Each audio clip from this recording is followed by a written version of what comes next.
Hello and good day, everyone. I'm Erika from Sustainable PH, a nonprofit that's based in the Philippines, working on pushing for the sustainability agenda in the country. So today, I'll be conducting the interview with two amazing women that's joined here today. Of course, we'll talk with Miss Runa Khan. So she is the founder of Friendship. And also, we're joined by Miss Makoma Lekalakala of Earth Life Africa. So thank you for coming and joining us here in Paris. And maybe I'll ask first a question to Miss Runa Khan. So what made you decide to actually start Friendship? I'm very curious about this. Where is this sense of fighting for social justice coming from? I think, friendship and my fight for social justice overlaps each other. I come from a very old family, and I grew up in an environment where we never really saw poverty. And when I was first faced with poverty, this was in the islands of the Brahmaputra, I remember first it was just grief, and sadness that the child who is there, who can't eat, and my child, all the rich people in the cities, their children are all born on the same, on the same earth, on the same country, planet. And look at them and look at us. Second, I think I was very angry. I was very angry that this kind of injustice was there. And then it was the sense of injustice. I just couldn't bear it, because justice for me is the very foundation on which humanity can survive and, have empathy, compassion for each other. And that, I think, was challenged when I saw this. And I said, I will do what I can. I can't do everything, but this is a battle which I have to fight. And this is it. Friendship started with the first, I started the first mobile ship hospitals in Bangladesh because health for me was the most important component. Because, when you are suffering, no other development intervention is possible. When you get a bruise, your hand is cut, you want that to be addressed before empowerment, before food, before anything else.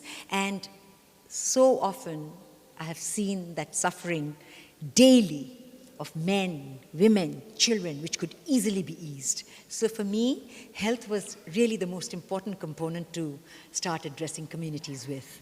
And today it has synergized into a holistic, One Health, you call it whatever, development. But people say it's like a model because we address all the gaps which are left addressed for the communities to be able to take off for them by themselves. In the end, be able to reach empowerment and justice and, be able to kind of reach their full potential. So this is how Friendship started and is today. Thank you. What a beautiful story. Thank you for sharing that with us. So now I turn to Ms. Makoma Lekalakala. How did you get involved with Earth Life Africa? Now we want to hear your story. Thank you. Thank you very much for inviting me to be part of this conversation. Earth Life Africa was born around 1988, so it's 3 decades working for environmental justice. I joined Earth Life Africa. Firstly, let me say I grew up in a community of Soweto, and I think people know Soweto, Johannesburg. And in the area where I lived in, this was an area where some of the student leaders that brought about change in 1976 come from. So I was kind of inspired by their courage, and that's why I became an activist at a younger age. And at the same time, they had instilled in me this thing that if you see something wrong, correct it. They instilled courage in many of us. And so when I was invited to join Earth Life Africa as an activist, it was just natural. But it was also natural because of the struggles that we had around access to electricity in Soweto. We are connected to the grid, we were connected to the grid then, but many of us, many of our families could not afford that electricity or to buy that electricity. And that's what brought me into Earthlife Africa, that attracted me when I was invited. But the other thing is that when I got in, then my knowledge, my kind of inquiring mind got expanded in such a way that I understood what climate change is and what is that we expected to do, but moreover, to make connections with ordinary people on what climate change is, because people don't talk about climate change. In our languages, we don't have climate change, but we can experience the changes that are taking place, and people are adapting continuously. So that's why I find myself comfortable being part of this organization. And also, what I like most about being part of Earthlife Africa is the fact that we hold our governments accountable. We've got such a beautiful constitution in the country, but then we've also have got beautiful legislation, progressive legislation that actually says we have to live. Everyone has got a right to live in an environment that is not harmful to their being. So what Earthlife does on an everyday basis is to ensure that everyone lives in an environment that is not harmful to their being, but also ensuring that people themselves, besides the legislation, are also making sure that, or are using, they have an obligation that they have also to build a future, or future generation do not have to find themselves living in a harmful environment. And that's why Earthlife is an activist environmental justice organization. Thank you. Bravo, thank you very much for that. You've mentioned climate change a lot. And now with what's happening everywhere, addressing climate change impacts, that's really one of the global focus, especially with the 2030 agenda and where the world is going towards 2050. So my next question is, do you think that there's enough space and dialogue on social issues in reaching a just energy transition, especially in South Africa? Yes, I think one thing is that the experiences of people. Last year, we just had a climate change-induced natural disasters in South Africa that rolled over to Mozambique, Malawi, and some parts of Zimbabwe. And these are the experiences of people that really call us to transition away from business as usual. And this has got to happen, and our saying that a just transition is important is because we don't want to continuously find ourselves in flooded areas. We don't want to find ourselves in drought-stricken areas. We don't want to find ourselves in situations that are unbearable, the heat rising and rising. I mean, I'm here, it's so hot. It's not different like where I come from in Africa. And I think the Bangladeshi people also, the Middle Eastern people have also experienced those kind of climate change-induced natural disasters. So a just transition becomes important. And that just transition, it's what people have been calling for, saying we need climate justice. And climate justice would mean that both the southern and the northern countries need to do something. The unfortunate part is that those who are responsible for the climate disruption that we find ourselves in seems like they're not taking this seriously. Right now, we're talking about loss and damage, and this is part of discussions at the UNFCCC. Last year, when the issue was discussed, it was deferred to this year. And my concern, and the concern of many people, is that do we have to defer, have decisions, and have our people suffering, have people experiencing this kind of natural disasters? And I think a just transition, it's what we needed. But that just transition would need to be a bottom-up approach and not a top-down approach, because it's the people who are experiencing these climate change-induced natural disasters, so they should be part of decision-making processes. They should not be left out and brought in only when implementation has got to happen. They should be part of what needs to be done so that all of us can implement, or also all of us can act towards coming up with solutions that would assist. For now, people are doing that. People are on the front lines of challenging coal mining. People are in the forefront of challenging extractives, and people are saying this is what causing the mayhem that we find ourselves in.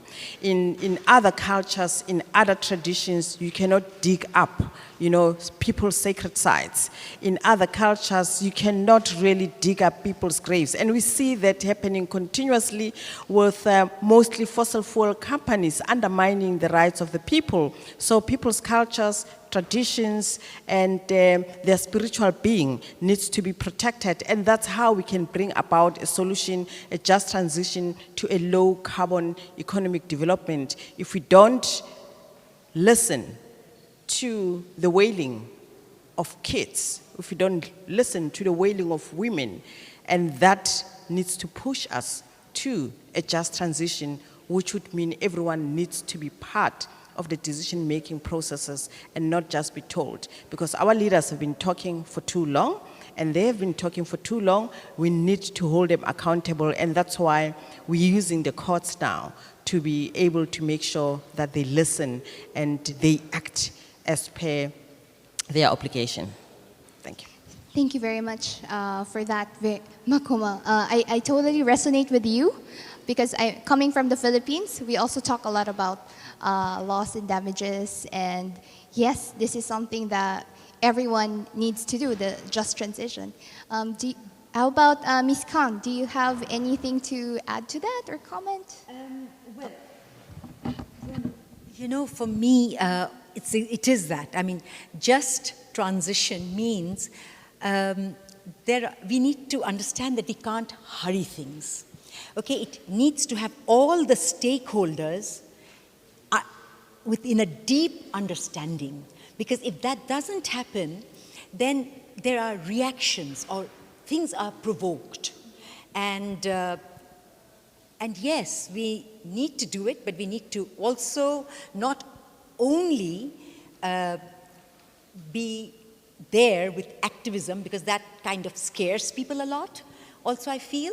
So though I think you're absolutely an activist, and so am I, but I have to go a bit slower.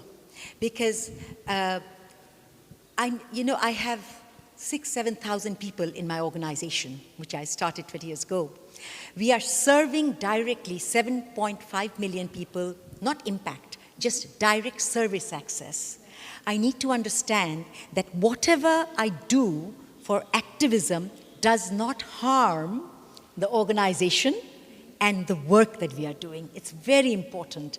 So the balance needs to be kept very well, but the message needs to be very clearly done. And how we kind of do it is more of on an exemplary basis.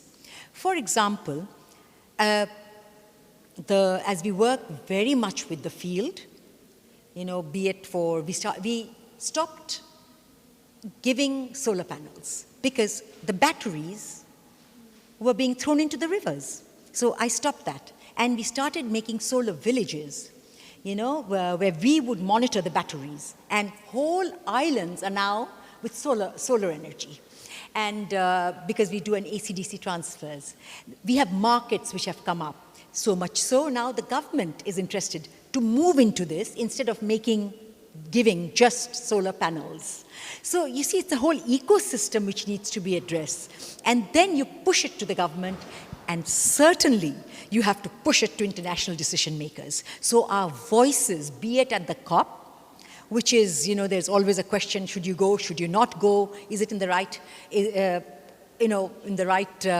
meaningful way? Is it being done? Of course it's not being done in the meaningful way. WEF says, the World Economic Forum says, they are an economic platform. But COP is not an economic platform, it's a climate platform. Being a climate platform, I do not want to see the economics working there with big companies. I need to see the climate companies there, climate voices being addressed, and I do not want somebody I adore absolutely, who's Al Gore. I think he's great, but I don't want to see him walking in with 25 people guarding him. If he wants to know, he has to listen. of what's going on. And so I think these are things which needs to be addressed, not only through talking or speaking about it, but also through putting a stance where and identifying that you need to reach that particular point so that an effect can happen. So we try to do that. In a kind, nice way. You've raised an important point of the COP and economics. I think currently, there's declarations around net zero carbon emissions, and whilst people's organizations are calling for zero emissions, and the difference there is that because the COP is being dominated by big companies. For an example, in the past 2 years, we found that there's more companies represented than people being delegates at the COP. And it will automatically tell you that the results that come out of the negotiations would be much more in favor of business. And that is why when you talk about a net zero carbon emissions by 2050, people are like raising their eyebrows. Is it really gonna happen? Is it part of the greenwashing that comes from business? Because business is now dominating the UNFCCC negotiations. But we shouldn't not lose hope. I think what you've just mentioned now about solar villages, this is exactly what is happening in most African countries, that people are at a local level are showing that this can be done. People are installing household solar panels, biodigesters as a form of electricity energy generation in the household, and this assists because it also gives pressure to the municipalities in that most municipalities are unable or are forecasting that they won't be able to get revenue from selling electricity in the long run. And I think it is the people's action on the ground that is actually pushing the transition. But that transition also, we need to make sure that it's a just transition that creates decent jobs. A just transition that doesn't perpetuate more extractives, that doesn't perpetuate more manufacturing of greenhouse gas emissions in the atmosphere. And that transition can be led from below. It is being led from below, and we hope that when there's more talks in boardrooms, in conference centers about net zero emissions, people shall have acted, and they are doing that. And the adaptation methods that people are using, this is also what we need to revisit. Our ancient wisdoms have got so much wisdom on what the solutions can be, and we see this being practiced in villages, we see this being practiced in townships, that people are now have changed and allow living a more low carbon lifestyle. And that low carbon lifestyle, that is what will lead us to a net zero or zero emissions by 2050, or even before that, if we really are taking action, and that we're taking action that would assist us in resolving the climate crisis that we have, the climate disaster that we have. And it's possible. It's possible because 1, 2, 3, or a number of people have changed how they do things. But the challenge that we have now is onto business.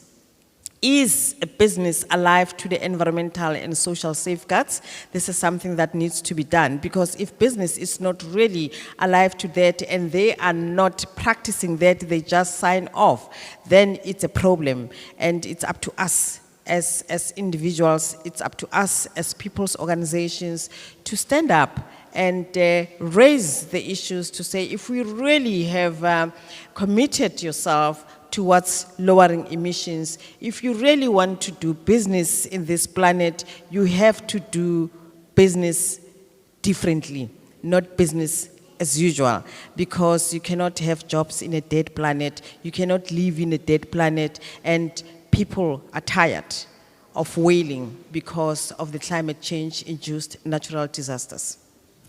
Thank you very much. One of the things that I took from both your responses is really the fact that these sustainable solutions, they're actually coming from the communities themselves. So it's kind of like one of the motto of ACTED, which is, it reminds me of that. It's think local and act global. So that pretty much encaptures the Convergences Forum. And I guess because we're running out of time, even though I want to continue talking about all of these issues and all of these interesting topics, and probably I'd like to ask you in a minute or so, if you have one wish, for example, what is it that you want to happen in the world? Justice. Wow, perfect. For me, I think it's more, it's a question of respect. You know, if human beings would respect each other, if human beings would respect the fact that this world belongs not only to them, who are extracting 90% of everything, but also to the animals, the trees, even the germs. You saw what a little germ did to the world.